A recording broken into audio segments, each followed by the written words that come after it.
Okay, so we're back.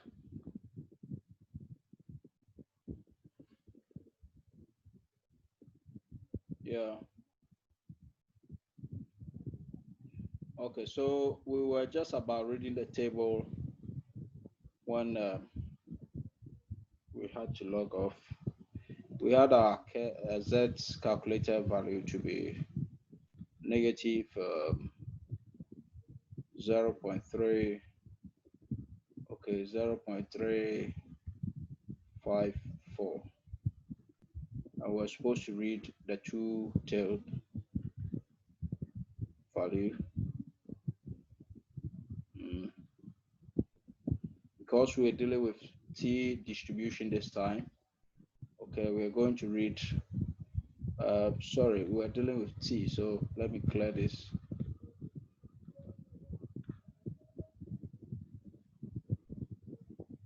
We had our T calculated value to be that. So we're going to read two-tail. That gives us what?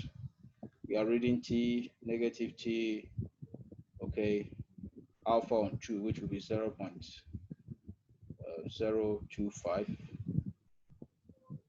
okay. And then this time we are dealing with degrees of freedom, DF, okay, like we said, is what? N plus N1 plus N2 minus what?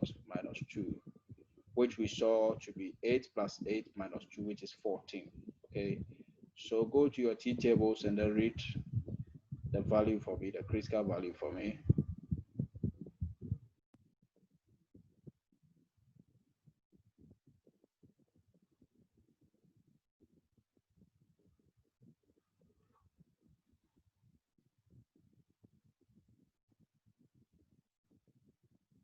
Yeah, have you seen it?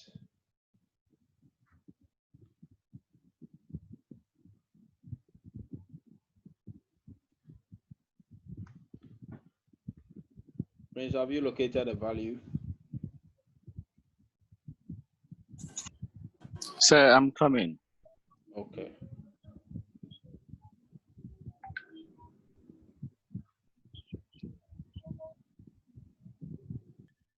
Okay, so which means that our value here is 2.145 and negative 2.145. Okay, Yes. 0.145. And clearly we can see that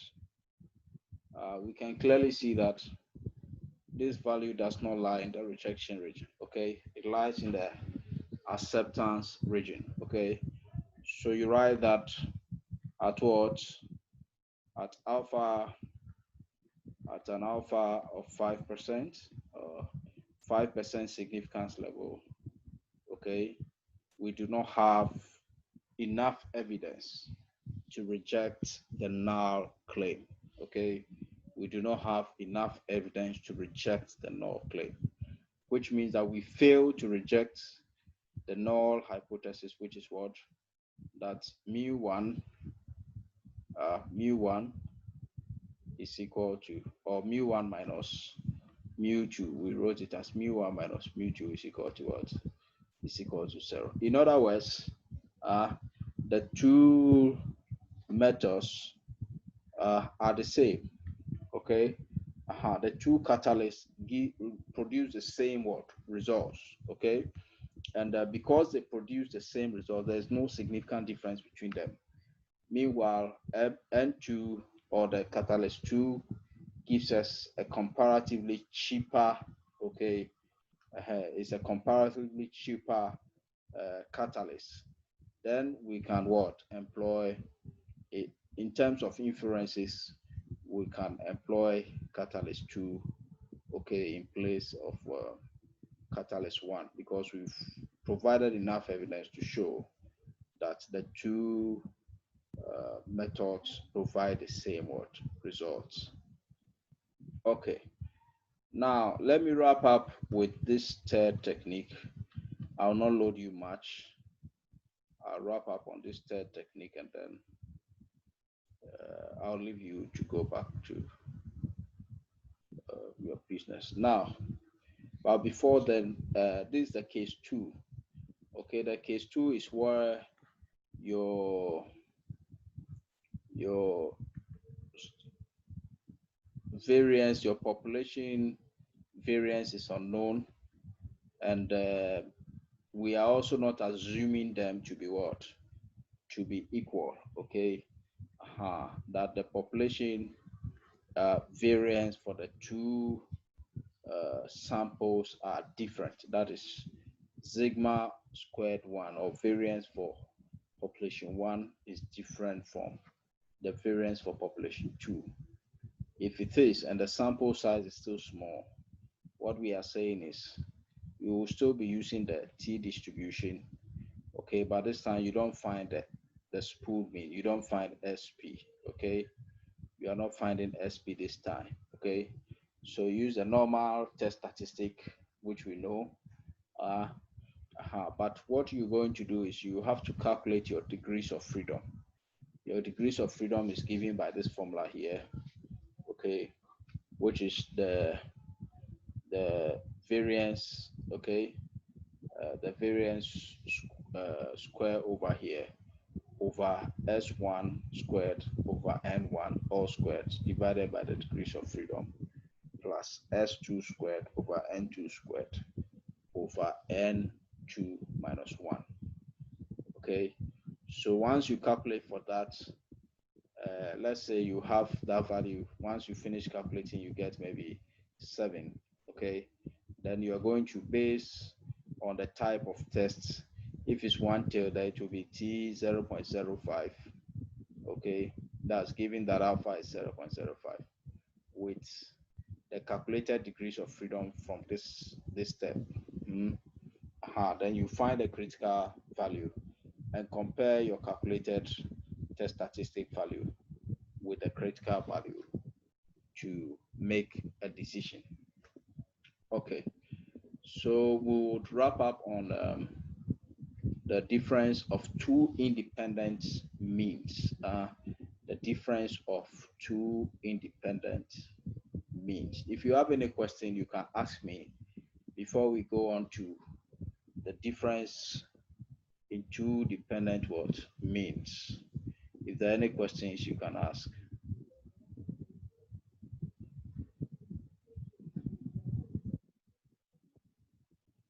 If there's any question, class, you can ask, and let's continue. No question for now, sir. Okay. No question for now, sir. Okay. So this is a solution for the first example we did earlier. You can follow it on the slides. There is an example here too for you to try at home. Okay, which is on your slide. Now I'm going to play the video on the difference of 2 dependent means, or what we call as the paired T tests.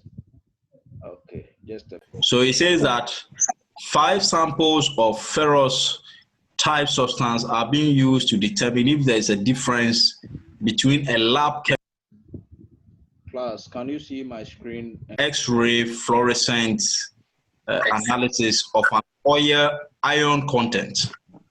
Each sample was split into 2 subsamples, and the 2 types of analysis were applied. Following are the coded data using ion content analysis. Okay, so we have ion content analysis using 2 techniques. The first technique is X-ray, and the second technique is chemical test. And you have been asked to compare and find out whether there's a difference between the readings for the ion content analysis using X-ray method and using chemical analysis. Okay, so that is what the assignment is about. Okay. Now. And the table. Yeah, so that's the data. So when you come to the table, 5 readings were taken. So analysis 1, 2, 3, 4, 5. Okay. So in X-ray, for the first reading, for the first sample, let's say we have the first beaker. When we use X-ray, we had 2.0. But when we use chemical analysis, you had 2.2. When you take the second beaker, X-ray is 2.0. Chemical is giving us 1.9. The third beaker, X-ray is giving us 2.3. Chemical is giving you 2.5. Fourth beaker, X-ray is giving you 2.1. Chemical is 2.3. And then the fifth beaker, X-ray is 2.4 and chemical is 2.4. You get it? So what you have to do first is to find their sample mean for both of them. Then sample mean. Yes, you have to find a sample mean for both data. And like you can see from the formula, this is the denominator when we're calculating for the first example. So it means that by the time you finish the hypothesis testing, you already have every information you need to calculate the confidence interval. Okay? Because you have Z alpha on 2, you would have read it from the table. And then this is the denominator. S, the standard deviation may be given, or you may have already found it. Then this is the difference. The difference, you see, the first thing you always do is to find. Chemical is giving you 2.5. Fourth beaker, X-ray is giving you 2.1. Chemical is 2.3. And then the fifth beaker,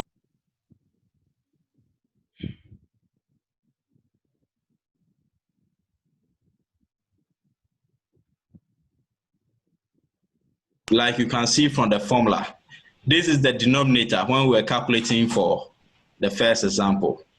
So it means that by the time you finish the hypothesis testing, you already have every information you need to calculate the confidence interval.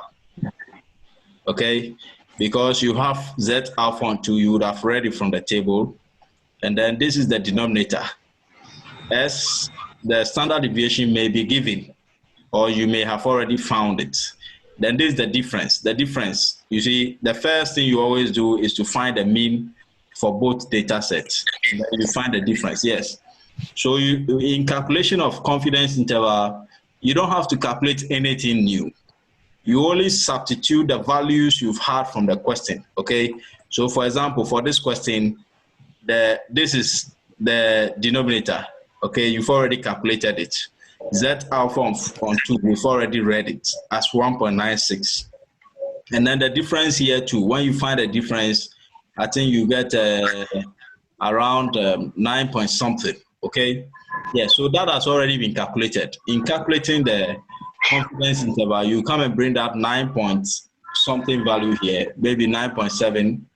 Z alpha on 2 is 1.96.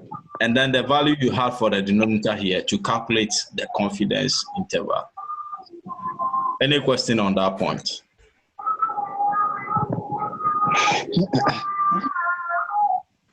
Any question on that point? Okay. I think we are okay. So let's go to the next type of test. Okay, the next type of test is looking at, this time we are looking at the test of two dependent means. Okay, two dependent means. So for example, you are taking data for the same individual. Okay, data on the same individual. So for example, your performance in a mid-semester examination, okay, and your performance in the end of sem examination.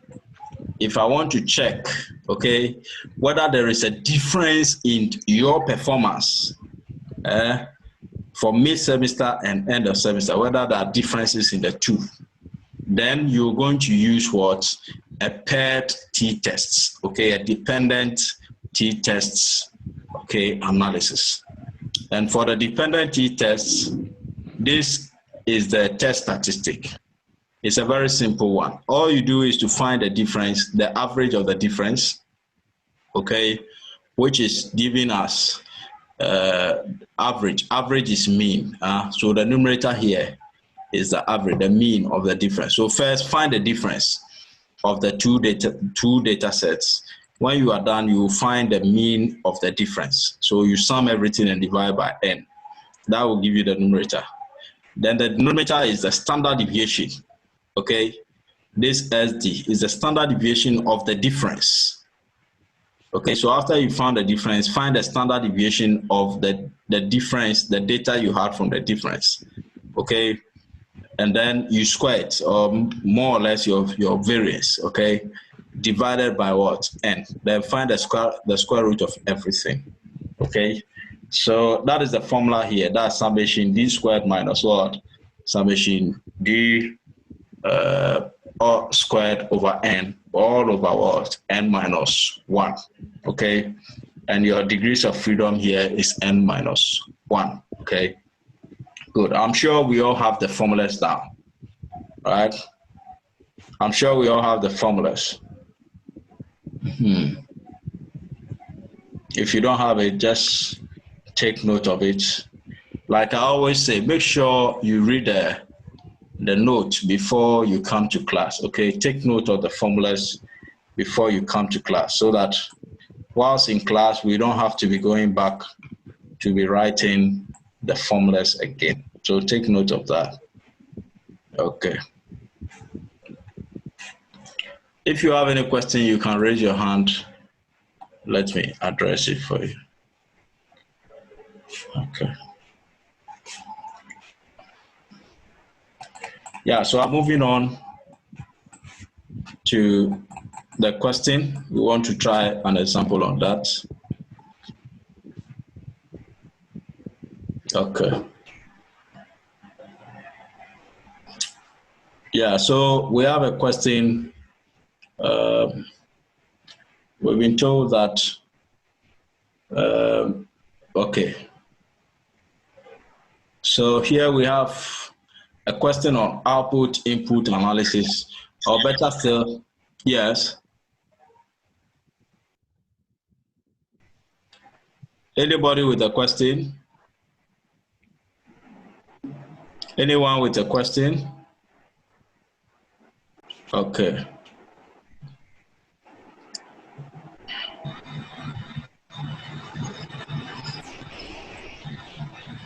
Okay. Yeah, so in here, we've been given data. Okay, so let me change it, the header from real simulation to, let me say, mid-sem or before, okay? Mid-sem results, and then here we have end of sem. Okay, so this will be what? EOS, okay, good. And we want to check whether the difference between these people are maybe individual,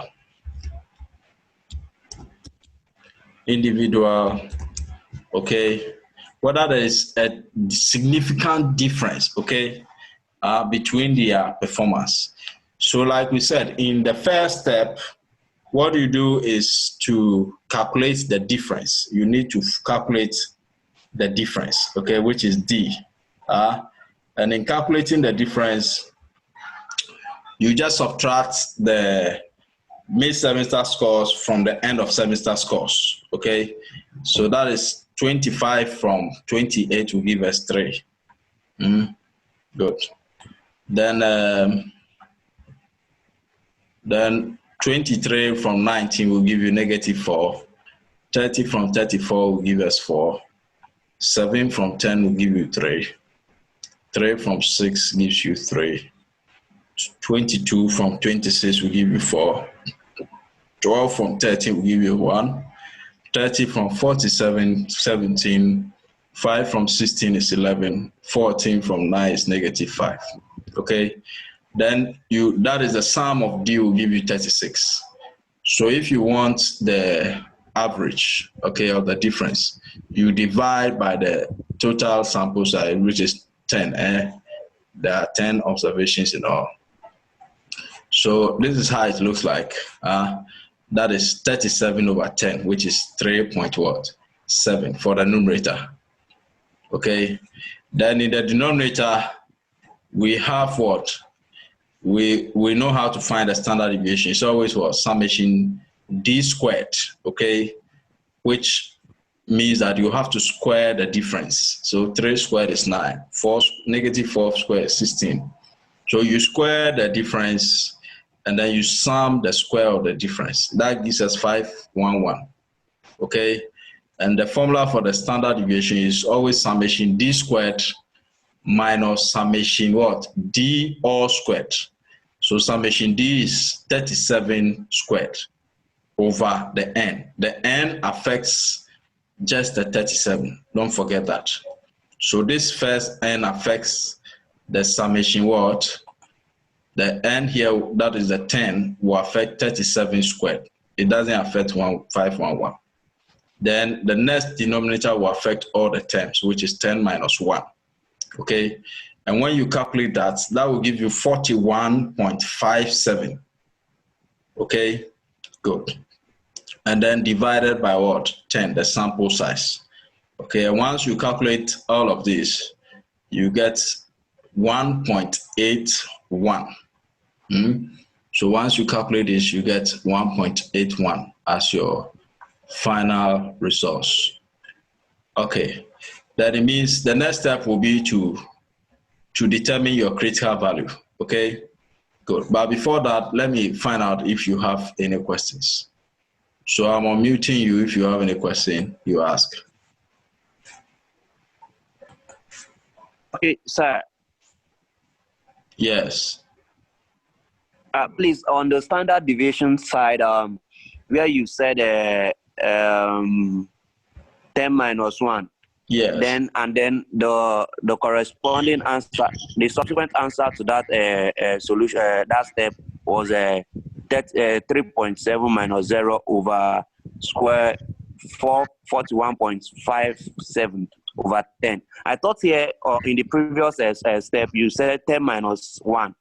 So I thought it should rather be 9 over 9, not 10. No, this one, the standard deviation, this is the standard deviation here, okay? But you see, so standard deviation is always with the square roots. But if you see square like this, the variance, do you understand? So what you have here is the variance, okay? And it's always over what? N minus 1, which is n was 10. Are you getting it? Are you getting it? Yes, sir. But when you come here, this one is the standard formula for the T statistic. The T statistic is the formula is always what? Your D bar over what? The standard deviation. Let me just go back to it. Look at the formula. It is the variance over n, not n minus 1. I hope you follow. Okay. Yeah. Okay. So after you come. Yeah, summer class, any questions?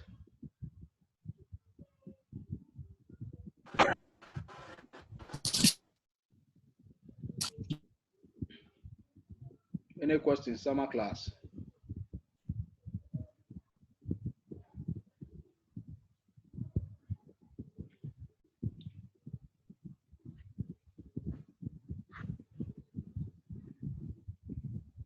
Your variance, you pick the formula and divide by 10, which is the sample size. Okay. If there's no other question, then I'm proceeding. Okay.